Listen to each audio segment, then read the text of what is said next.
What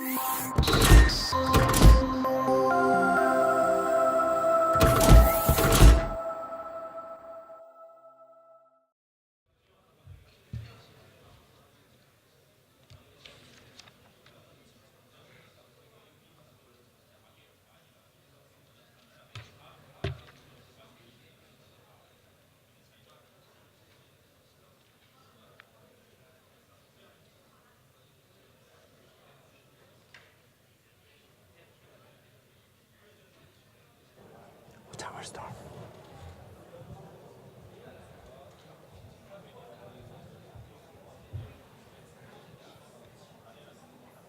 Shall we start?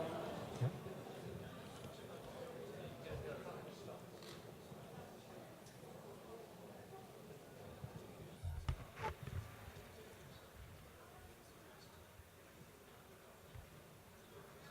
Okay.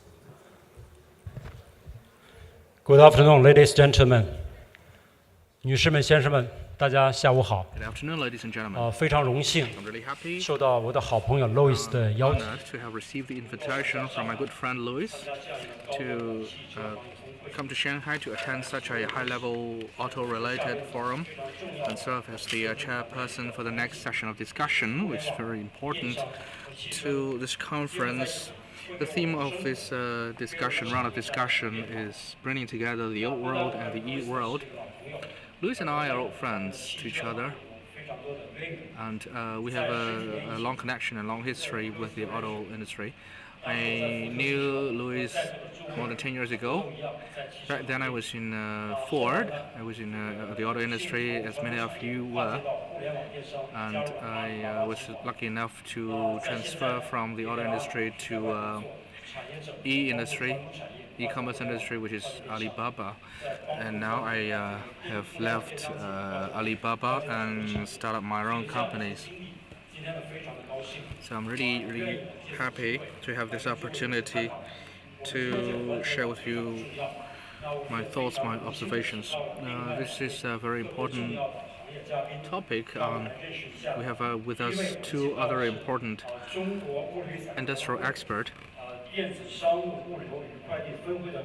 The first one is Madam Wang Ying, the Secretary General of the E-Commerce and Express Service Committee of CFLP. The other important expert is Mr.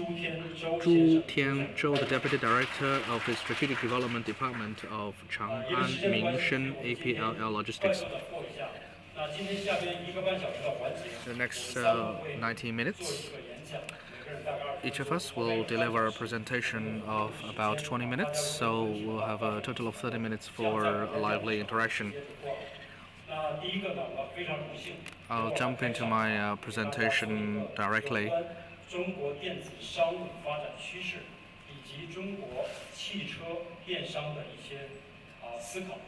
I'm going to talk a little bit about the development of the e-business in China.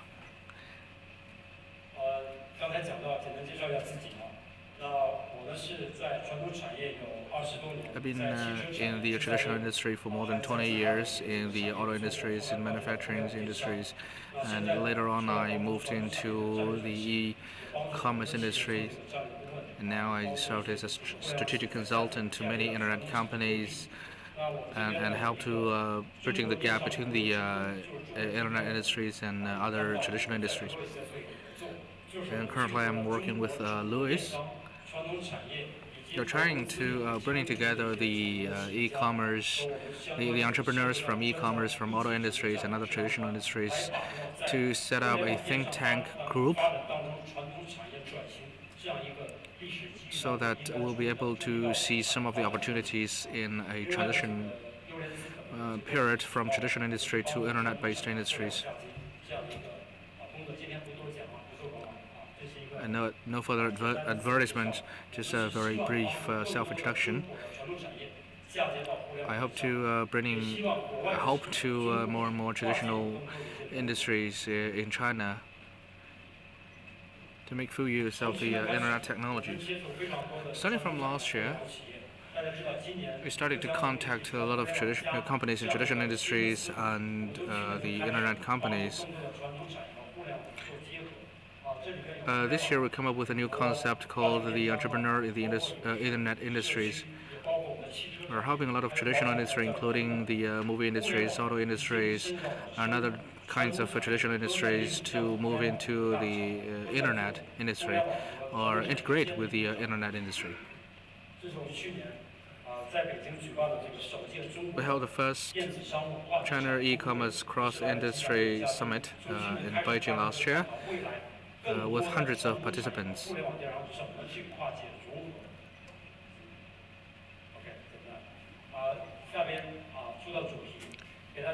Back to the main theme of this discussion.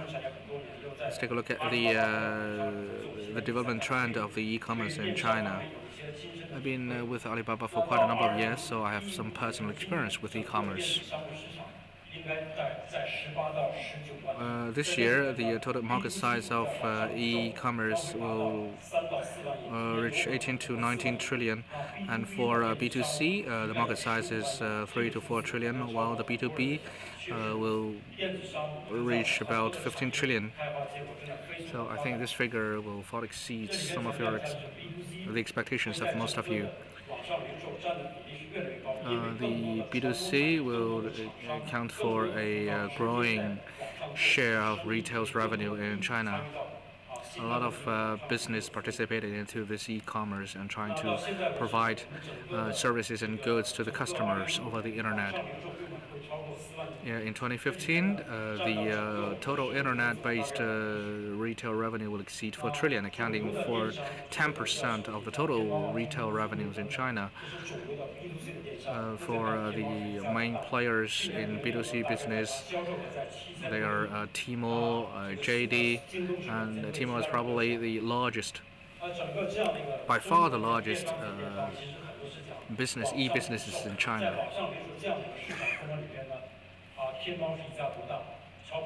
So Tmall accounts for more than 50% of the e-business retail revenues, and JD takes up the second position. And Amazon and Dangdang, they're pretty small in terms of their market share. For the mobile terminals, the smartphone-based online purchase increased dramatically. In 2015, the retail revenues from mobile phones will reach 1.7 trillion. That again will exceed our expectation. So mobile purchase or mobile business will become a main battleground for the e-businesses in China in the future. And the mobile phone is considered as part of our extension of our physical body. Probably the Alibaba created a new shopping festival in China, which falls on November the 11th. The November 11th is called a Bachelor's Day. In 2012, the retail revenues on that specific day reached 19 billion. So that figure exceeds the aggregated volume of sales revenues from Beijing, Shanghai, and Hong Kong. Right now, more and more companies are seeking to expand their market presence online.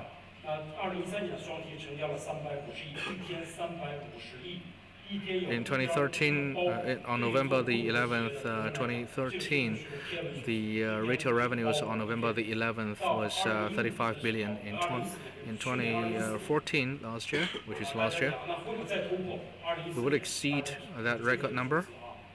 Remember? Well, the sales revenue, retail revenues on November the 11th reached 57 billion. 57 billion, you can imagine. That figure exceeds some of the GDPs from small countries, so it represents a huge amount of parcel to be delivered. But the logistic industries in China is still capable of handling that astronomical number of parcels to be delivered to the customers who seek purchase on November the 11th. After many years of development, the logistic industry in China grew quite rapidly to handle that huge capacity. For some big express delivery service companies, the delivery volume in a single day exceeded 20 million parcels. The development of the e-business triggered significant changes in the retail industry, especially in the traditional retail industries in China, and also it caused many changes in the other traditional industries in China. Many traditional companies jointly established new e-business platforms, and internet is playing a greater role in our daily life because internet serves as a very cost-effective platform for transaction. Many traditional companies or businesses in traditional industries started to make their presence in the internet business. On this slide, you can see most of the main players in the e-business. They include Timo from Alibaba and JD and Suning. Starting from 2011, the focus is on mobile terminals, big data, and these main players started to focus on the big data and the mobile terminals starting from 2011.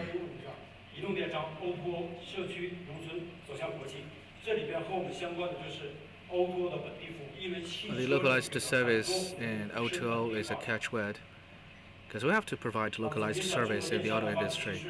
To summarize the development trend of the e-businesses in China, there are three trends. One is individualized orders, custom-driven order systems, and the third focus is flexible manufacturing. Definitely, we need the flexible manufacturing modalities to accommodate the individualized demand from the customers. And the traditional logistic industry, which is based on scale, is no longer to support the business expansion of the e-businesses in China. And O2O has made its encroachment a point in many industries. The decentralized trend is getting more and more obvious. These are some of the development trends for the e-businesses in China. On this slide, you can see that Alibaba started to provide B2B service in 1999, and in 2003, Taobao was established, and in 2013, Zhifubao was founded, which is an online payment system. Right now, in the past, the industrial integration took place in a vertical way, and right now, the internet-based business is reaching out in many industries, in many areas, in many realms. So far, right now, Alibaba is considered a traditional e-business and face many challenges and competitions from specialized platforms.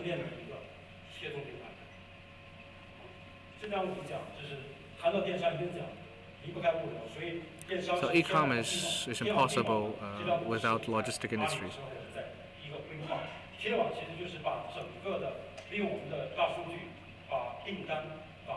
We're trying to establish a Skynet to connect horizontally all the big data from the entire industrial across the entire supply chain to integrate all the big data from different areas, from different value chains.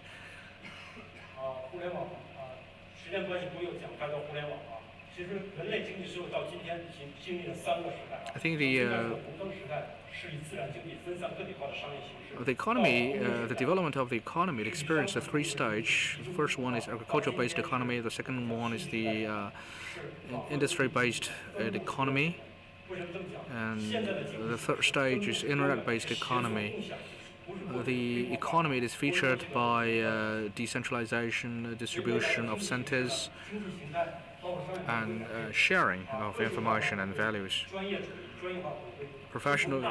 There is a comeback of professionalism, individualism. The economy is moving from a low-cost production to a massive, individualized manufacturing industries. Scale is no longer the key factors for the survival of the company.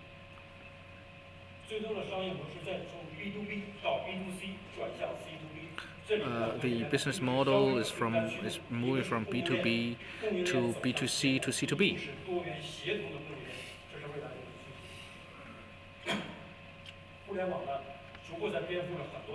The internet is changing many traditional industries, especially the retail industry.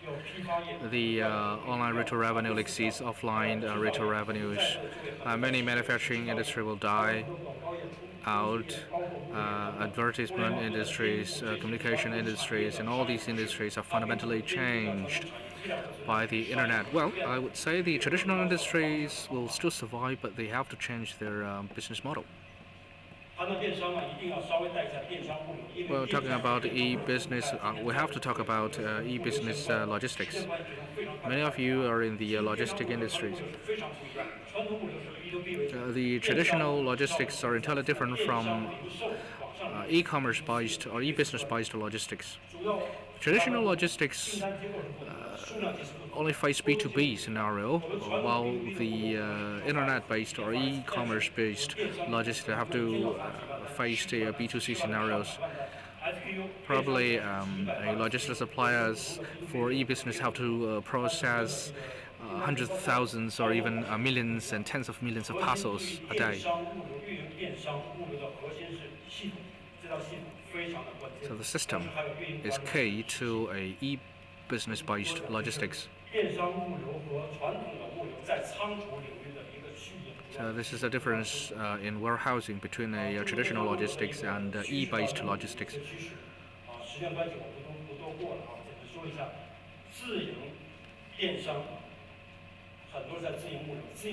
Many e-business manages their own logistics, but because of the cost issues, eventually the e-business will have to outsource the e-based logistics.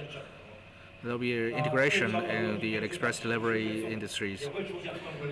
There will be more and more integrations in this industry. The localized integration of express delivery services will be a trend. These are the main markets for the e-businesses in China. Most of the e-businesses established the warehouse or distribution centers in the above-mentioned A areas or A submarkets in China.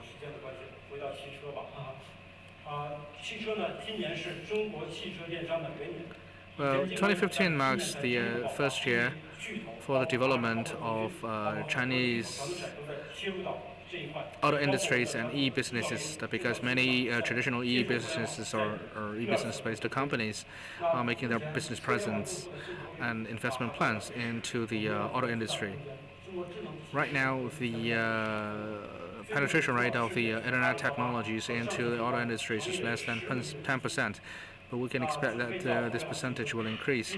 And Alibaba is working with the car manufacturers to set up an internet-based automobile manufacturing fund, which totaled about $1 billion. I think in the future, more and more investment will be coming to this capital pool. This is a general trend. When Ali is playing and engaged into this auto industry, actually it represents a lot of opportunities for many other industries like the new cars, like financial, like insurance, and other relevant service industries. How to service the cars, service the customers, how to make a better use of the products they have at hand. So in the whole cycle, actually Ali play a leading role. And the internet-enabled automotive industry will be centering around value, users, service diversity, together with the internet. So this is our interpretation of the future market and trend. In addition to this establishment of this special BU of automotives, their intention is to create a holistic chain auto e-commerce auto one-stop service system, covering both covering all links like watching, selecting, buying, using, and selling. So far, around 50 companies have been working together with Ali Auto, and they have integrated over 10,000 Forest dealerships, and nearly 20,000 after-sales service outlets have been included as well. So these services will include new cars, second-hand cars, localized services, and auto products. This is the biggest impact to the current world. Apart from Ali, we have three main giants. In addition to Ali, we have Tencent. Tencent is the second biggest player in this era. Tencent is joining hands with Foxconn and Harmony Automotive Group to co-sign the agreement for the strategic collaboration about Internet plus smart cars or smart electric cars. So online, they have been working together with Jingdong and Yiche, attracting investment of about 1.55 billion US dollars. The third biggest player is Baidu. So far, they didn't have much investment into this regard, but they have a plan to launch the so-called driverless cars or the manless cars. So we will wait until what will come out from Baidu. So they will play more on this high-tech concept. So at least the three biggest giants in China are busily involved into the future industry by linking internet together with auto industry called car life industries. So no matter what you call it, being competition or cooperation, anyway, that will change the future order. So this will be a complicated process if you take a closer look at the different outlets and also different interfaces between the two industries to talk to each other, covering such a whole chain like the finished car vehicles, the Forest dealerships, the auto financing, traditional media, maintenance, spare parts, driving services, the evaluation of the car residual value, together with the scrapping of cars. So along the whole chain, you can find a lot of opportunities. Still, you can see opportunities abound together with challenges. Also, we have an estimate. In China, we have conducted a survey for the Chinese potential customers. Before they want to buy a car or deliver the order, they normally will go online to check information. So that will account for about 77% of all those potential buyers who may display this type of a habit of surfing online. So online information or information from internet will serve as a very important reference to these potential buyers. Secondly, since 2003, the auto industry, especially the e-commerce industry, is developing rapidly. But before year 2012, we have seen some sporadic cases that turn out to be a big success. And since 2013, it began to gain speed, and you can see the spreading out of all different type of service providers and service outlets.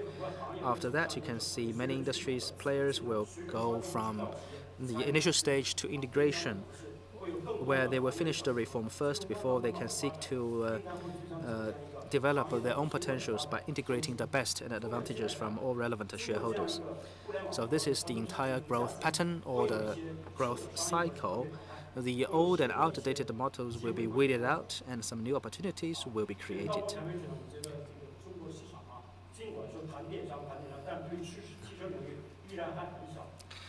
So e-commerce has been talked about a lot, but still in the auto industry, still the figure is very tiny. In 2014, the new car sales volume is about 23 million sets. Only 300,000 cars were sold through e-commerce channels, and for second-hand cars, we sold about 6.5 million cars last year, in which only 240,000 were sold through e-commerce. Still big challenge and a big opportunity. On this chart, you can see a lot of players' name. And all of these e-commerce operators formed this complicated construction where they all compete with each other in a freestyle manner. So these are all visible and tangibly felt active players in this e-commerce area. Probably these companies are not so huge in size and so big in scale, but there will be a day in the future where one of these companies will rise to a certain scale which will become a big dark hole to engulf all other smaller players. And no matter how strong things could be, I think that in the future, two trends are very important. One is horizontal extension, just like SAIC and Volkswagen. They are extending their services across the board to provide services to all these recipients of services along this whole industry. Secondly, we have another way which is vertical. The vertical way of integration is also important, attracting the attention of a lot of investors who are willing to make investment and instill capital to boost its future growth. So eventually, I want to make a brief summary of what I've just talked about. So there's a big difference between the traditional way of commerce and the new way of e-commerce. For those cars as durable consumables, it determines the features of this special industry. Heavy capital input as the high threshold, low transaction frequency, high transaction volume, strong local services together with heavy offline terminals, in addition to the low customer loyalty but high price sensitivity. So as I said, opportunities and challenges do coexist. China's e-commerce general volume is already topping that of America, so our scale is the largest in the world. So we have every reason to believe that the next few years will be quite critical for the rapid growth of this industry even further. We will make full use of this opportunity to seek a much greater development. So this is my last slide. These are some of the features, new hotspot issues, and the future business model where the horizontal expansion of those key giants will become the mainstream. So lastly, through the integration of Internet of Things, there will be an Internet of Cars. Cars are no longer a vehicle with only four wheels. Eventually, cars can do anything for human beings. What is really meant by future? In China, currently, when we talk about e-commerce of future, Ali has solved the issue between human beings and commodities. Tencent has resolved the problem of communication. For Baidu, they resolved the problem of information sourcing. So these three big giants put together have solved almost all the issues facing humanity, big data, Internet of Things, and artificial intelligence, or AI. So human-to-human interface, things-to-things interface, and a human-to-things interface will be combined to form AI. AI will be the trend of the future. So traditional industries will get upward through e-commerce, and e-commerce will have to go down to the grassroots to benefit all. So this will be what I call the Industrial Revolution, version number 4.0. Thank you, and that's my presentation.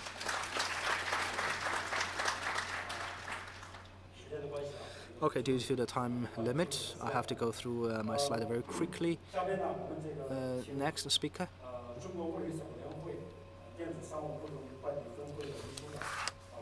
is Madam Wang Ning, Secretary General of E-Commerce and Express Service Committee of CFLP. Let's welcome.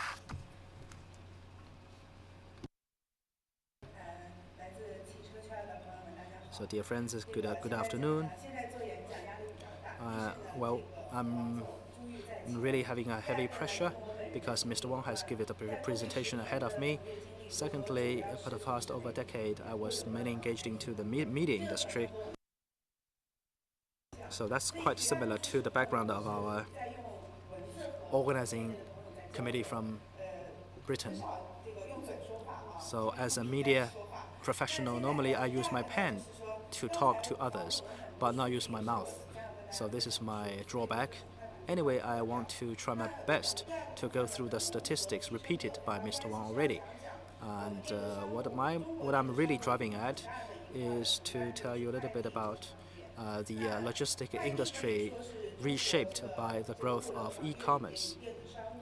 You know, the express delivery industry or the sector is one of the most important market segment ever since this new century, and currently the market cap is around 200 billion RMB yuan. So I think that similarly we can conduct a very similar analysis over the opportunities and the challenges facing this industry as we see in the automotive logistics industry. So hopefully my analysis can help us to broaden our horizon and make some references from the opportunities I will describe in my presentation. So I will skip all these slides because Mr. Wang have already touched a lot about that. Here I listed two companies. One is Jingdong, the other is Cainiao. Cainiao is the logistic platform of Ali.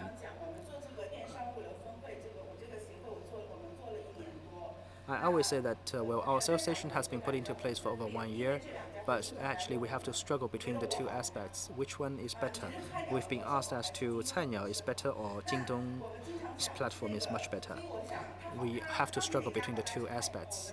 As to which one is really better, just take a look at their details. After Jingdong got listed,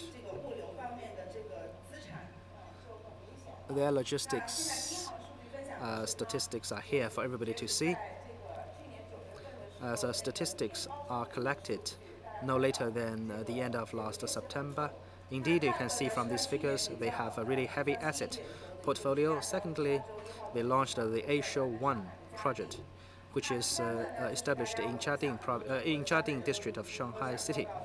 That was kicked off its operation since last October. And also they have another project called the 211 limited time delivery. So 70% of their own orders were delivered on the same day or latest the next day.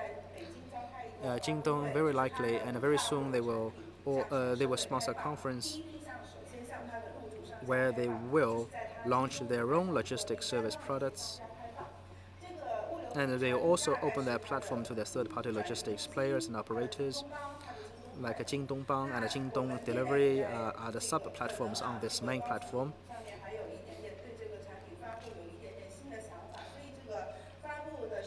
So as to the time of the launch, probably it will be a little bit later than the original schedule.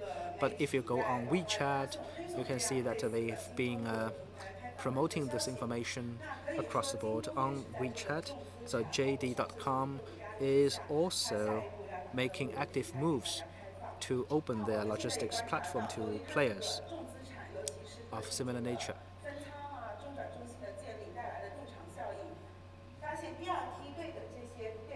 So we found, after conducting some analysis of this model, we can see that Amazon, VIP.com, YHD.com, and Yixun are busy setting up their own inventory bases at a quicker speed.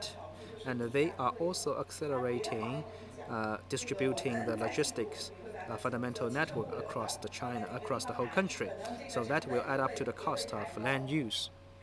So this is the Asia 1 project, as I mentioned in my previous chart. And this chart shows you, this picture shows that the so-called Asia 1 inventory project is still going on there in China. In addition to Shanghai's project, they have the project also in Guangzhou, Shenyang, Wuhan, Beijing, Chengdu, Xi'an. And there are many other similar projects going on there, undergoing some planning and construction. Many of the projects are still underway. So for Suqian project, this project will also be open to society. Currently, they are working together with Dangdang.com, VIP.com, and Weimei.com, so that everybody can use this platform. This is Cainiao.com. Due to time limit, I can't go into much detail about this project. As I said, we've been always asked the question as to which one is better. Which one is better than which, Cainiao or Jingdong? But you can tell by yourselves. If you take a look at their statistics, they call it Tianwang. Tianwang meaning the Skynet. The Skynet become the Cainiao's main key project.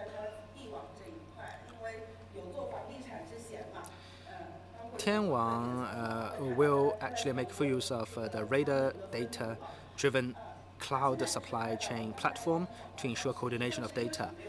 And also they have the so-called pre-warning system for the Skynet.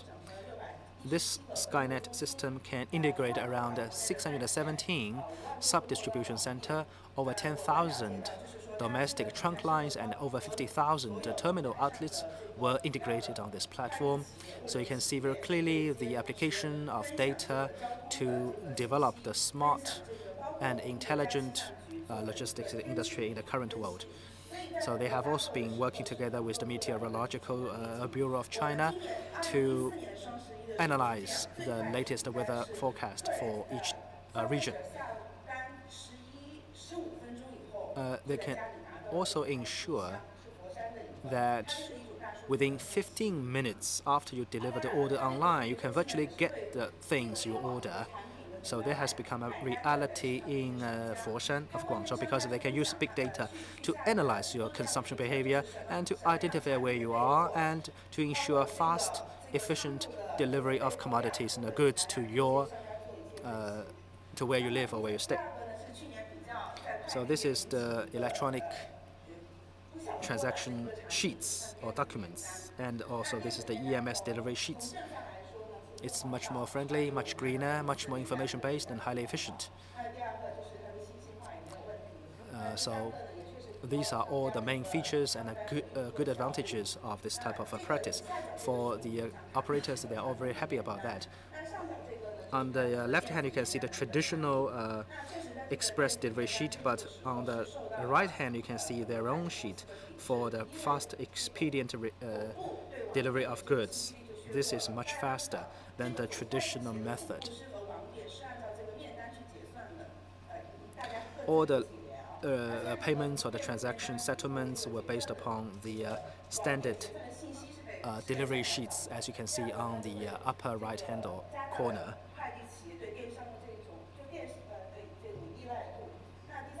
So it means that the user's information and the information controlled by each outlet and the headquarters can be well controlled for its flexible use.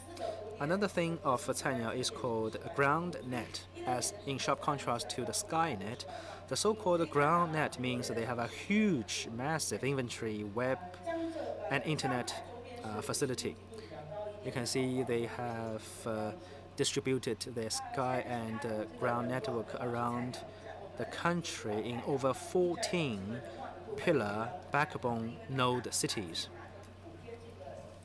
They are also using their own money to subsidize the construction of this terminal infrastructure, covering about 26 provinces and around 101 cities in China. So they can see that these are the four main areas in which we can see the so-called hub stations for you to pick up your deliveries. The e-commerce operators are changing or reshaping the logistics industry. I won't skip the first two. I want to jump directly into the third one, which is competition. We all know that China's express delivery industry is featured by its faster speed, high efficiency, and a low cost. But please take a look at these figures. The unit cost for the express delivery in 2014 is about 14.7 RMB yuan, but in 2005, that price is about 27.7 RMB yuan. But think about it, in different contexts, the payment, the salary, the wage for the workers are different in year 2005 as you compare with the figure in year 2014. So I heard a rumor saying that the e-commerce is not making money. It said the e-commerce is making a lot of money from the express delivery service.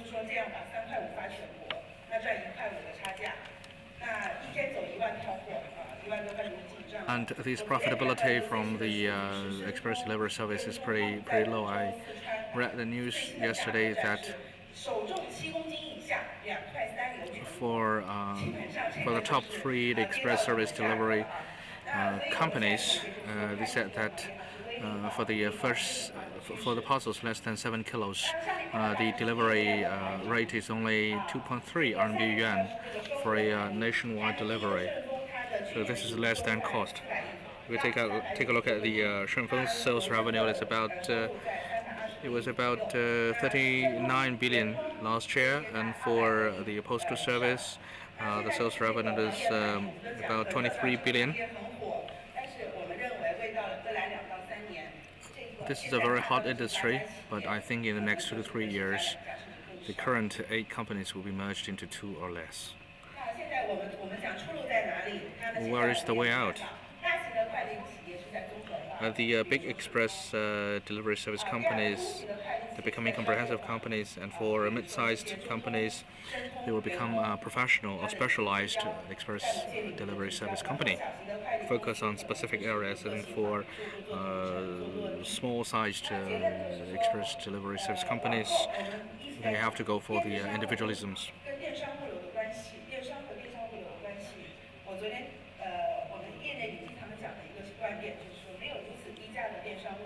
A general conclusion is that without the low charge rate for the express delivery service, there will be no huge e-businesses in China, and vice versa.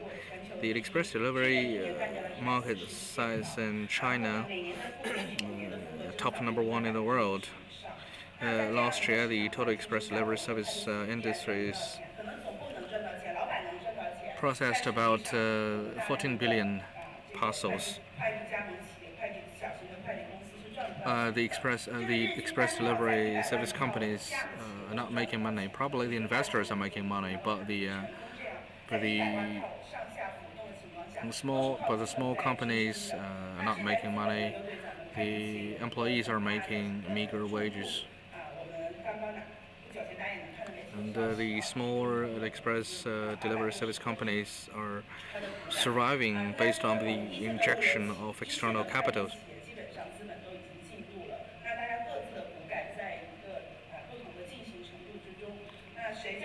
For Tier 1 express service delivery companies, they're undergoing a massive shareholding restructuring.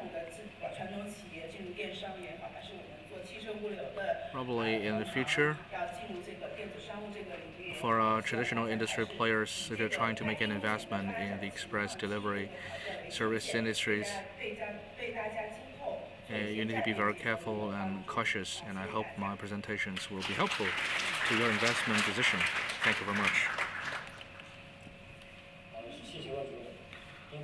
Thank you, Madam Wang.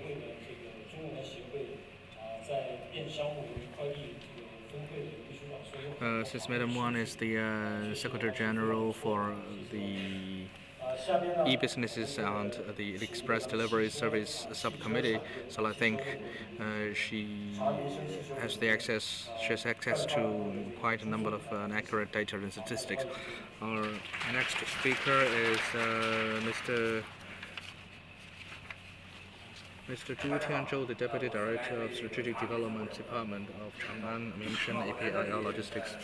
Good afternoon, ladies and gentlemen. I'm going to deliver a presentation with the title in the Internet era, the opportunities and challenges facing the auto logistics. The previous 2 speakers deliver presentations from their respective angles. I represent a business operating in the automotive logistics, and I'm going to tell you some of my observations.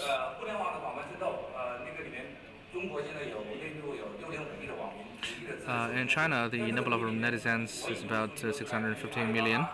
The statistics I used are from Alibaba.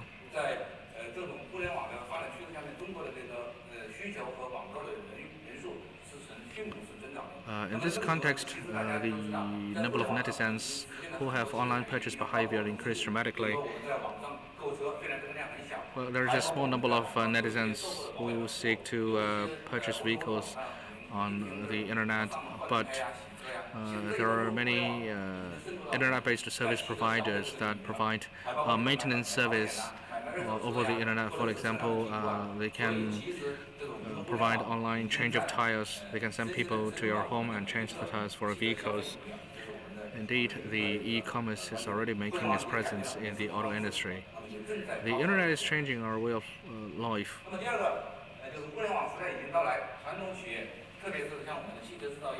The internet plus time has already come. The traditional companies must be well prepared for the great opportunities and changes and challenges. According to a report from Cisco in February this year, it predicts that by 2015, 69% of the entire population on Earth will become mobile user or customers. In our daily life, the WeChat, the DD Taxi, the iCloud, and other cloud-based technologies are closely related to our personal life and day-to-day lives.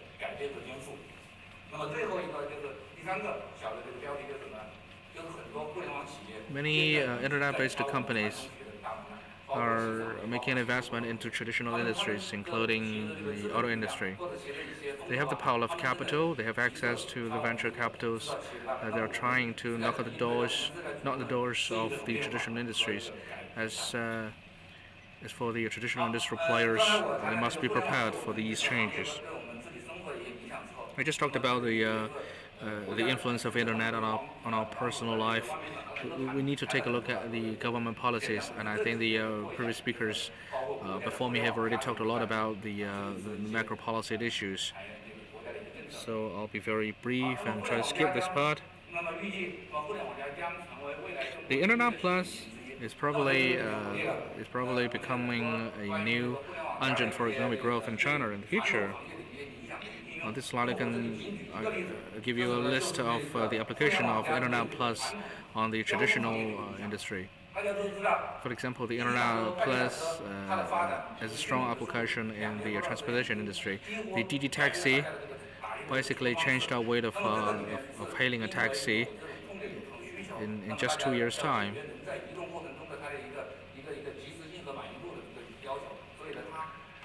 The DD Taxi satisfies the needs of a mobile hiring of a taxi or hailing of a taxi.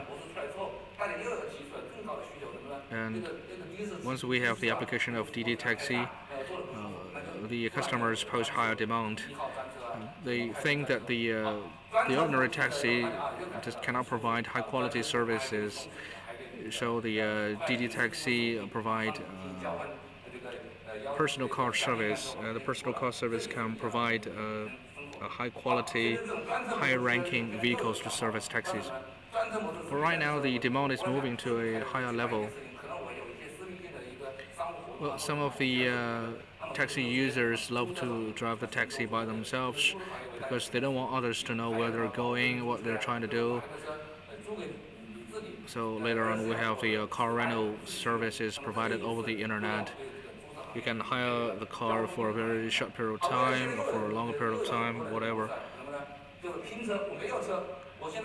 And again, the demands move to a new level. Some of the customers love to share a vehicle. For example, one car owners drives a car to work every morning, but there are 3 vacant seats on his vehicle, so it expects other passengers to fill in these vacants, to share the cost and share the vehicles at the same time. I think probably in the future, the internet will be the enabler for quite a number of services for auto industries and auto logistic industries. We have to be very serious about the internet. The second topic of my presentation is the development trend of Internet Plus automobile.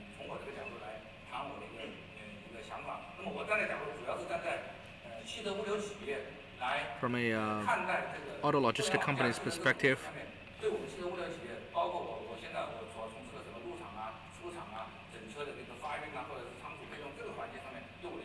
I think the Internet Plus automobile will have a strong impact upon the inbound and outbound logistics for an auto company. And automobiles or cars can serve as very important mobile terminals in the future. So for OEMs, they should pay more attention to the application of mobile internet on a vehicle. The Chang'an Automaker is testing the first internet concept cars. Pretty soon we're going to showcase that internet-based concept car during the Beijing Auto Show. Other OEMs including Cherry, SAC, and Beijing Auto Group, they're working with the internet companies to make R&D into the internet applications for their vehicles.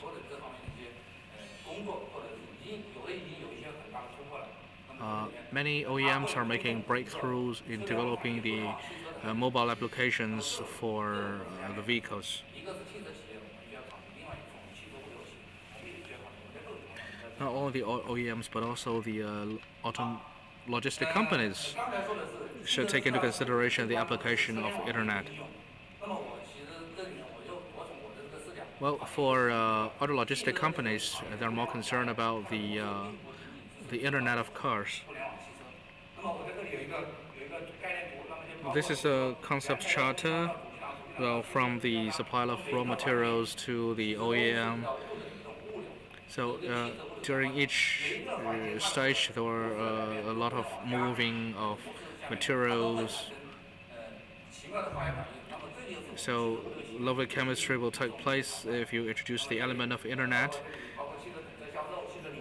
including the sales of finished vehicles, the sales of spare parts, accessories, the maintenance of the cars, so on and so forth.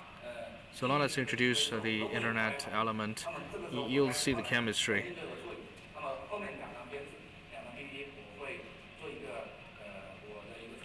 In the next few slides, I'll show you my preliminary analysis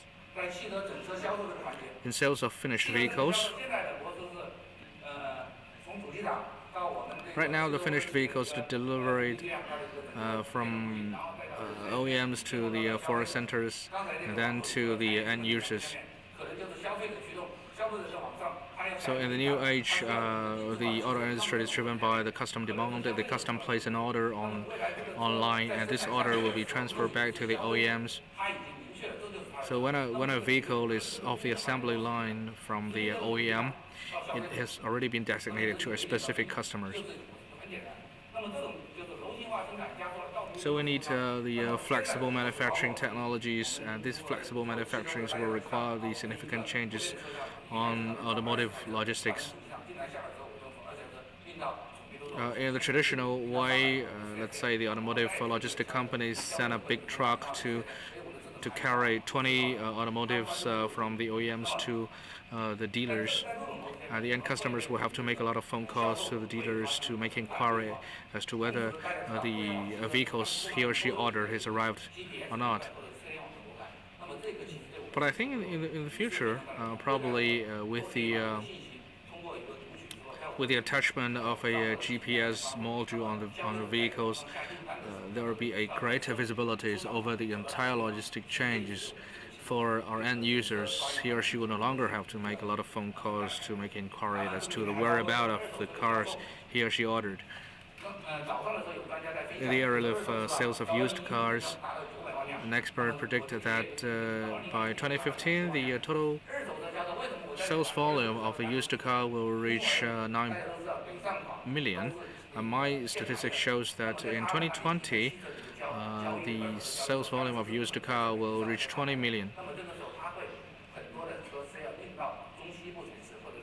But because of the restrictions on the use of car license in Beijing and Shanghai and other Tier 1 cities, many used cars will have to be transported to the western part of China for sales.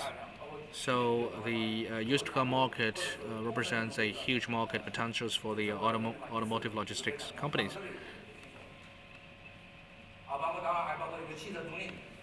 The car renting, car leasing is also another important market. Well, let's say if you try to transport a car from Shanghai to Beijing, you're not going to send someone to actually drive the car from Shanghai to Beijing. You need the automotive logistic companies to cover that transportation.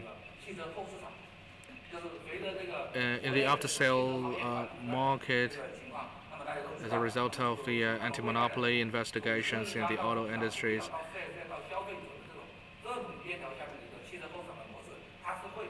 I think probably in the future the after-sales business model would change significantly. The spare parts will be transported to the distribution center of the auto logistic companies. Then the spare parts will be delivered to the repair shop and other relevant locations.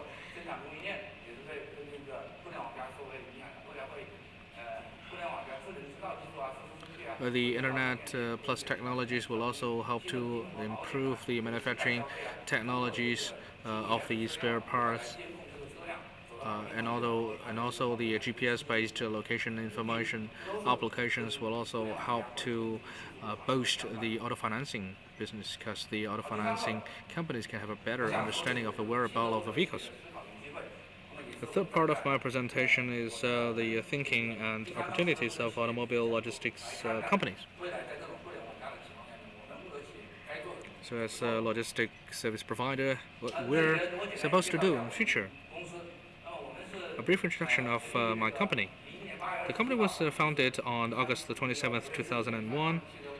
It is a pretty famous third-party auto logistic companies in China.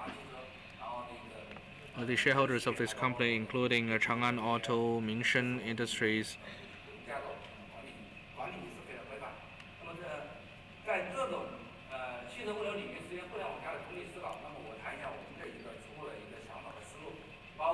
So how to apply this internet concept into the auto logistic industries?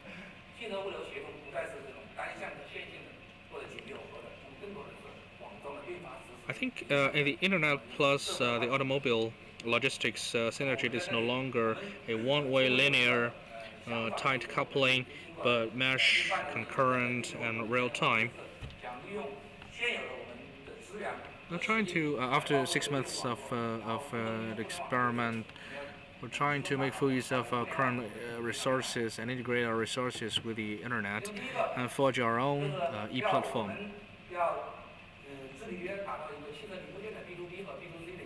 We're trying to establish a e-business platforms for B2B and B2C. We're going to leverage upon our existing logistic networks. I'm trying to provide a one-stop shop for transportation, transporting, storage, and delivery of the spare parts in the future. But different from Ali or JD, because the e-commerce platforms we're trying to establish is a specialized or dedicated platforms. The spare parts or automobile spare parts is not something that I can order from online and make use of that spare parts by yourself. You need after-sales services. You need someone to install that kind of spare parts onto your automobile or vehicles. So it comes with the professional service. So this is the advantage or uniqueness of the e-commerce platforms we're trying to establish.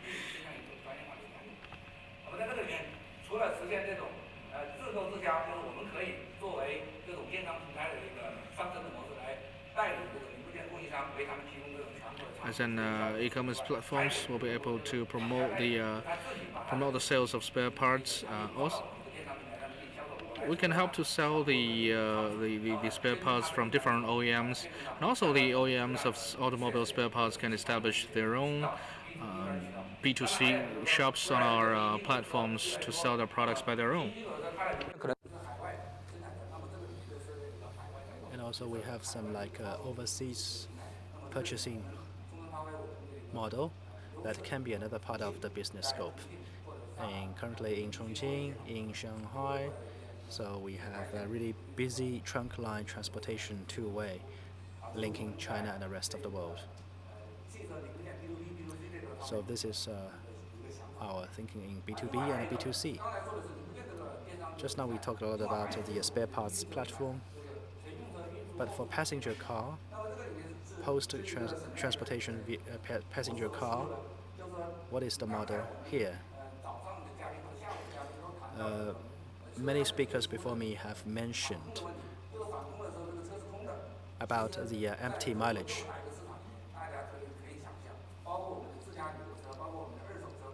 So you can easily draw an analogy, as you may have your own experiences by having your own cars that can be having some empty mileage at the same time.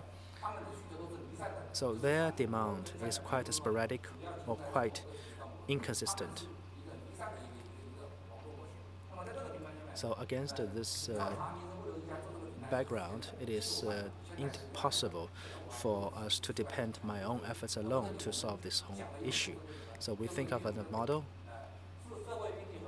that is to integrate the social business forces and the transportation capacity to set up a special platform.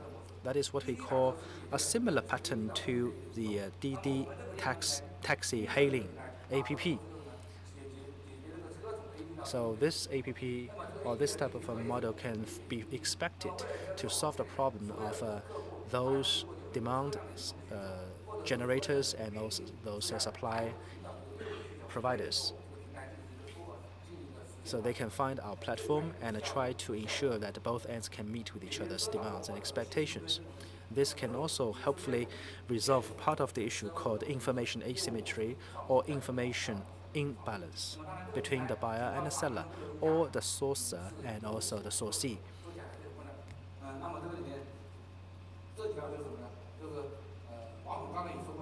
Just now, Mr. Wang has also mentioned that the supply chain is beginning to show its openness, and it can welcome the integration from all different type of platforms, both from home and abroad. I think this will do good not only to us but also to the whole industry. So that concludes my presentation. Lastly, I want to summarize my presentation in the following 3 key words. First of all, for the whole industry, I think e-commerce plus will deliver its big impact over the whole industry. But as to how huge and how big the impact should be, it is everybody's guess. Secondly, more and more capital of various kinds are actually carving the niche into this market, and they have an intention to change the ecosystem of our industry. They wish to make use of this e-commerce strategy to change the landscape. What I want to say to you is that we've been in this industry for over 150 to nearly 200 years. I think our advantage is actually quite apparent, or more apparent than their advantage in this regard. So we, as the longest players in this industry, should undertake our own responsibilities to give full play to our advantages. Thirdly, because of the too over-rapid advent of the so-called internet wave, I think that what can be expected in the future is really something out of the imagination of each and every one of us. Anyway, we need to embrace the future with confidence. Thank you.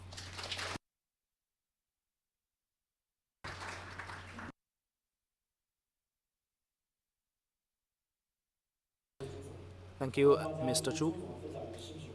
So hopefully you can draw some key learnings from Mr. Zhu's presentation. So I think that Mr. Zhu is really an internet-minded expert at this regard. So indeed, we have 3 professionals here. I come from my own industry, and I've been working not only as the buyer but also as the sourcer and the sourcee, and I've been working for Alibaba, and now I'm out to work on the integration of industry.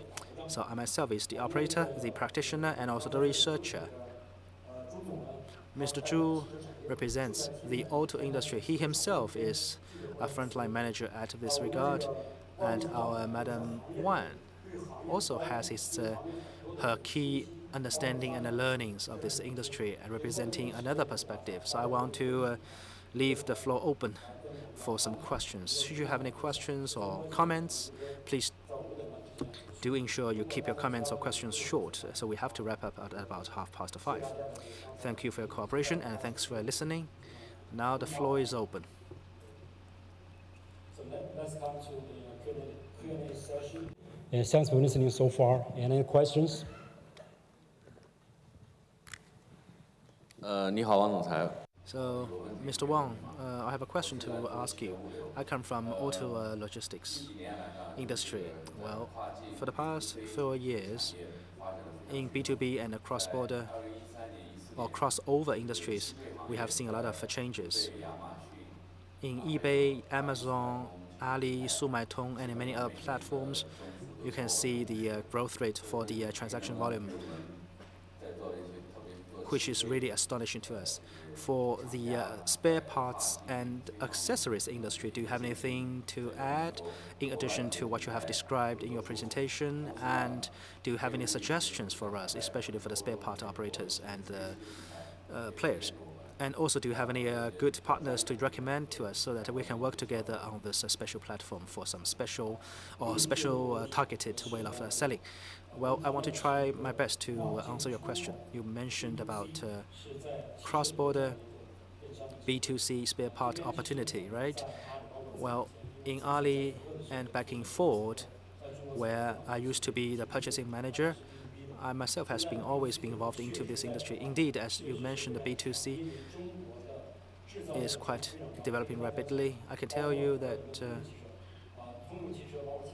for GM and for many of the other companies who have their own facilities here, the localized cars tend to display much higher quality than the cars from those original countries or the countries of origin. Secondly, for the logistics, it covers the so-called two-way customs clearance. So we have to tell them as to whether we can ensure on-time delivery according to the customs regulation. Otherwise, we have to resort to the C terminal instead of the B2B terminal. For China, our advantages, the products of our advantages is low price and high quality. If we can really display our advantage in terms of the price and the quality at the same time, we can really set up some so-called overseas or offshore inventory to reduce the cost and also to deliver much higher quality services and products to the customers abroad. So this is something quite easy to be resolved in China, but what can we expect to solve those problems abroad? This is something that we can discuss further. Actually, we have bypassed some of the intermediary links. This is something good to the customers to reduce the cost. But the other side of the coin is that it can raise the bar or the request or the standards or the requirements for high quality services. Sometimes we have to resort to some overseas players to help us to deliver these messages or the products of a higher quality to the overseas buyers. Secondly, we need to work together to share the cost to face the overseas customers. So cost down on one aspect and the service quality up on the second. The C terminal generated orders can be a big challenge for us. So we have to really carefully calibrate and control the order or the number of orders. But as to the targets for the recommendation, we can leave it for offline discussion. Thank you. Please.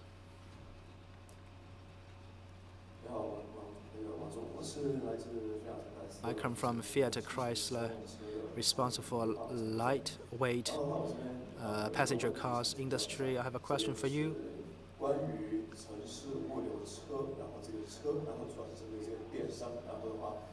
About urban logistics cars, what will be the trend for this particular segment? So which expert do you address the question specifically to? Probably Madam Wang can answer this question. I will to add a few words in addition to her comment.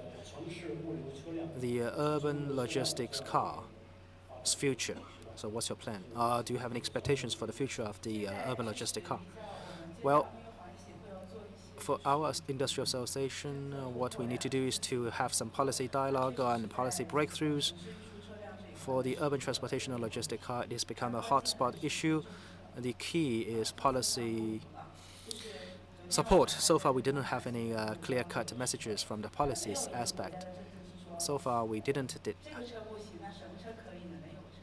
So far, we haven't seen any policy clear instructions from whichever government about this. Yes, indeed, this can be a trend.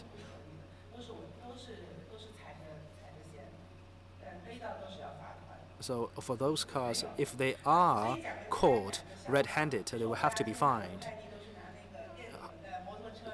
Let me give you a joke. If you get a delivery, the parcel through delivery, all of these senders are using the mopeds, right, or the motor cars. Many people will say, well, this is quite good and quite efficient, but I have to tell you, it's illegal. Sometimes you have to go even further or dig deeper inside to see whether we can solve the last mile issue. Okay? So far, we don't have any clear-cut instructions from the policy perspective. I want to add a few words here. This is only temporary order for the time being. We have so many problems now. The government also knows about that. For China's logistics is not managed by only one department in China, but by many departments, like the Ministry of Transportation, the Ministry of Public Security, and many, many others. So from my channel, I got the news that probably things will change. And also in the future, things could be much better to ensure that this type of integrated way of transportation and warehousing could be the order of the day.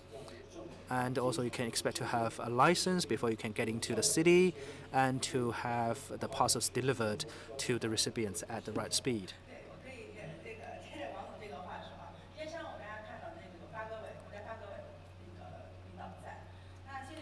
This morning, NDRC guys are also here. Indeed, the NDRC and the Ministry of Commerce is having some pilot programs.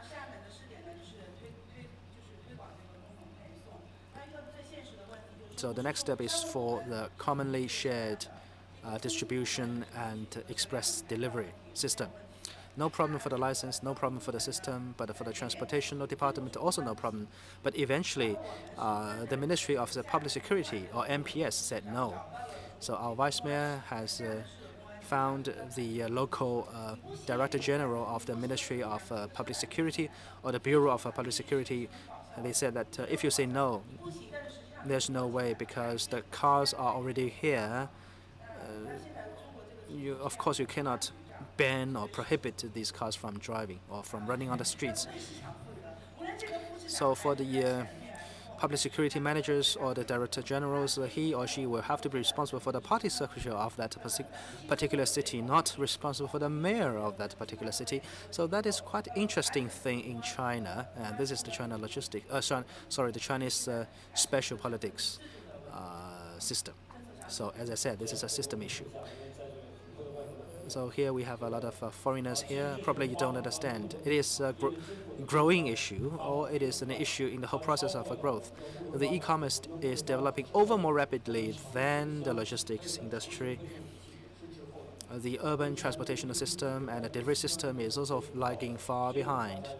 So please do have confidence in this area. Please do give more time for the government. They will do it better. Okay, any other comments or questions?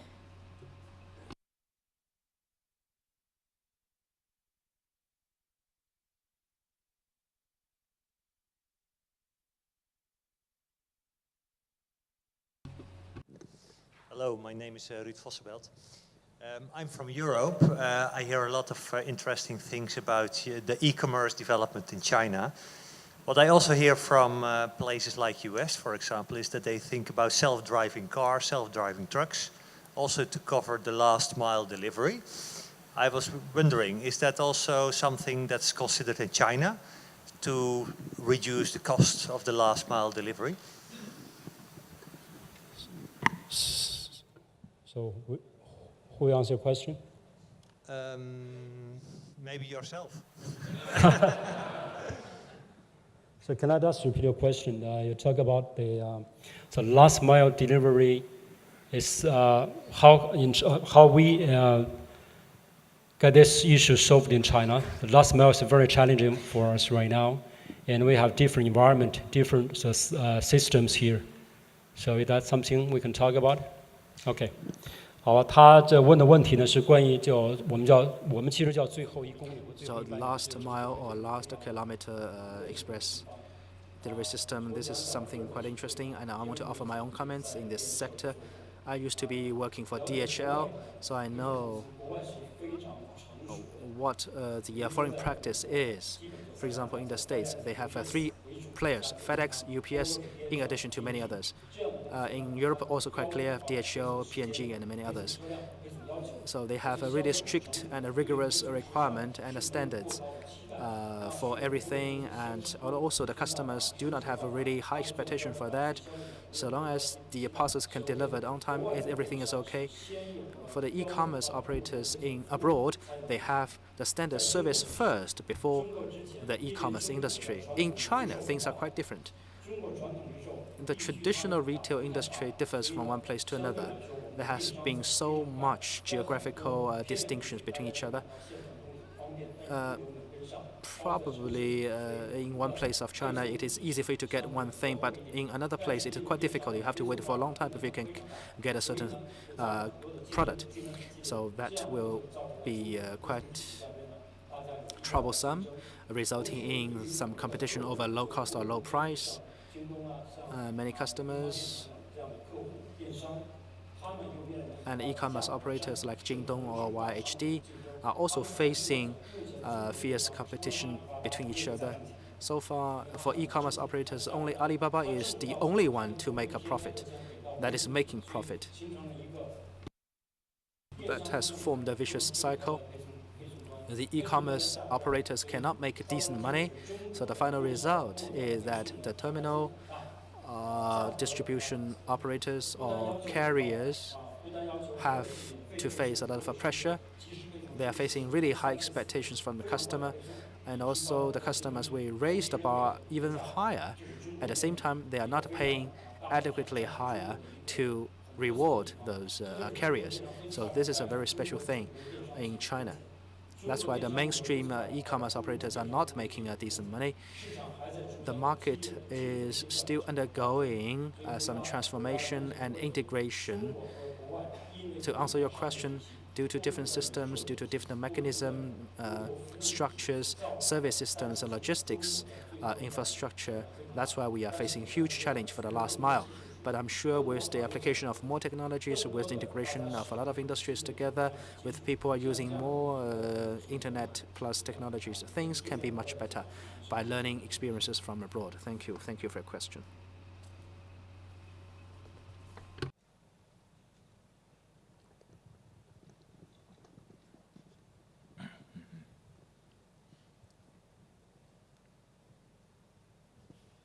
还有问题吗？ Any other questions? You? Yeah. Okay, please. Yeah, no, I just wanted to ask about how the car industry is preparing for this huge growth in e-commerce. Are the car makers being proactive and embracing e-commerce, whether it's car sales or aftermarket or service parts sales, or are they being reactive? What is the opinion of the panel?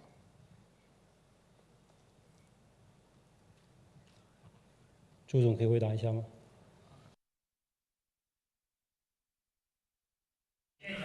I'll tell you one thing. During the past 6 months, I attended many conferences on e-commerce.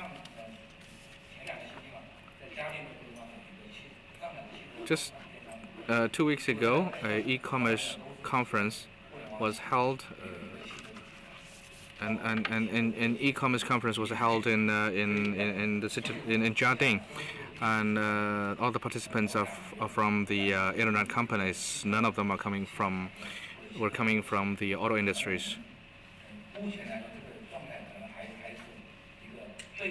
I think the auto industries are still reluctant to face the reality of encroachment of e-commerce or e-businesses. It's not something whether you can deny it or not. Actually, the e-business is knocking on the door of auto industry. If you don't open the door by yourself, they'll smash the door and rush in. That's my personal understanding. Some additional remarks. Auto industries are facing similar problems like other traditional industries.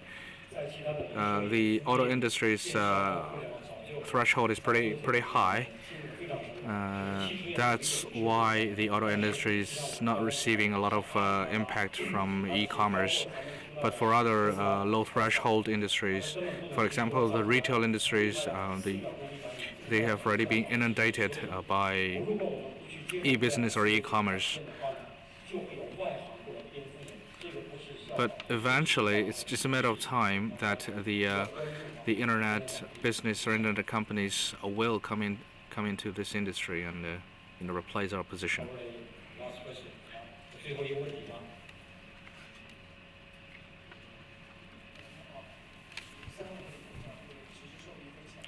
I learned a lot from the three presentations. I have a question.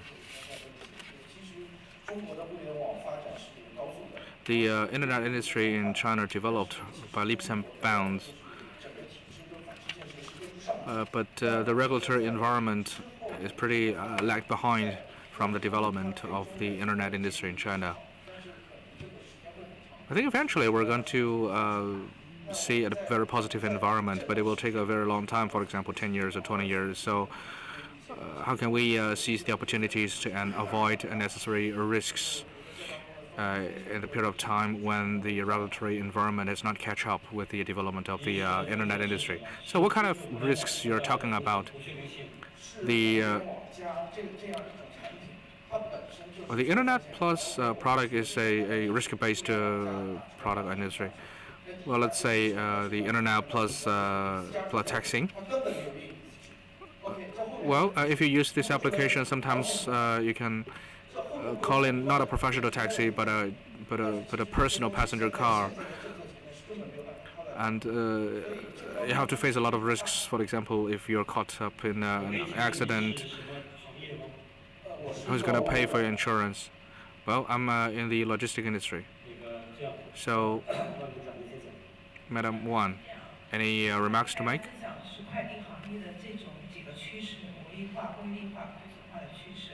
I just talked about the general development trend of the express delivery service industry in China. And these trends are triggered by the cutting-throat and homogeneous competitions among the e-businesses. The express delivery service companies make money based on operating in the gray area. For example, they don't pay sufficient insurance premium for their employees, or they just cut the benefit for their employees. And so in this context, many express delivery service companies are trying innovative business models. For example, the seal of Shanghai is promoting an application urging the employees to fight for a delivery order.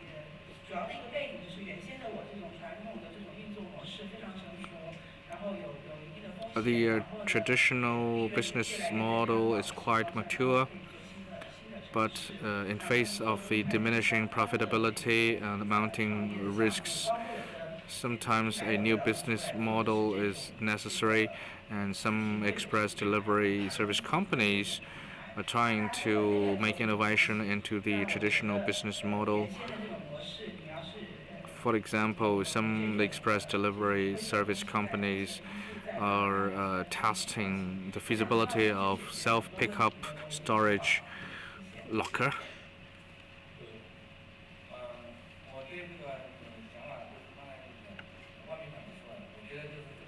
As Madam Wan said, this industry is developing too fast. The internet plus model is not an illegal model, I would say. It will transform the traditional industry for sure. But still, we need more policy support and regulatory support. So I think it is the high time for us to work together.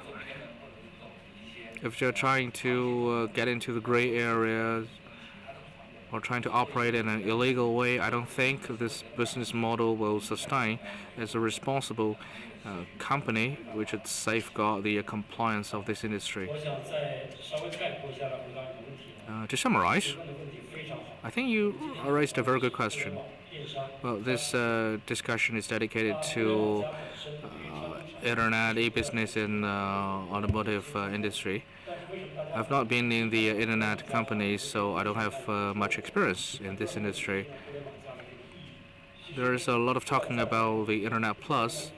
Well, indeed, I would say this is not a very complicated concept. Internet plus traditional industry plus some capital. This is something we can do. The traditional industry does not know a lot about the internet industry, and vice versa. On the capitals, they love to make investment, but they have no idea about these internet industries, and they have no clear understanding of the risks involved, so they dare not make big investment. When the wind is on, even the pigs can fly, but when the wind is off, the pigs will drop onto the ground. The internet provides a very convenient way to search information, place order.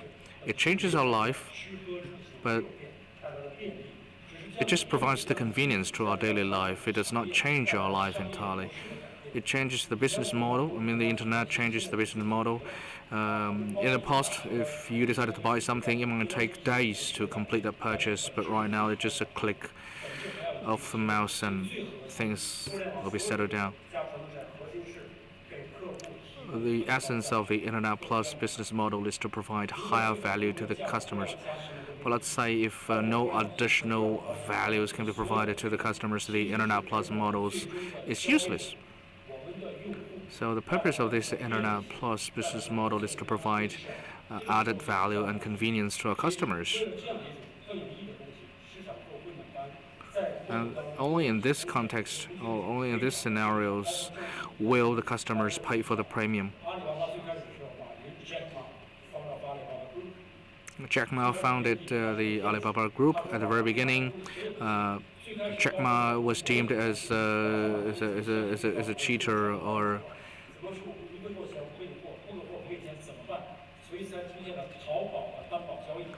because nobody believed that we can do business over the internet.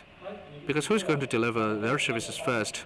Are we going to deliver the parcels first, or is the customers expected to pay the money upfront? So that's why Alibaba established a PayPal to serve as a third-party credit guarantee.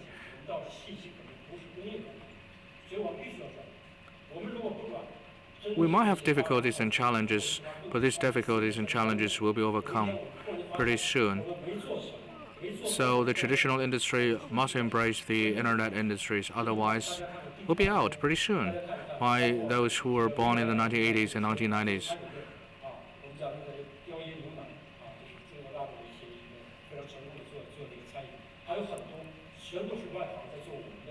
There are many internet applications developed by the so-called layman.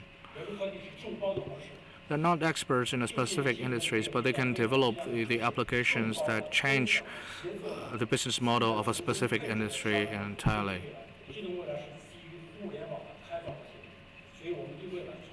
We're confident about future. We have to embrace the risks, and we must work together. Thank you very much.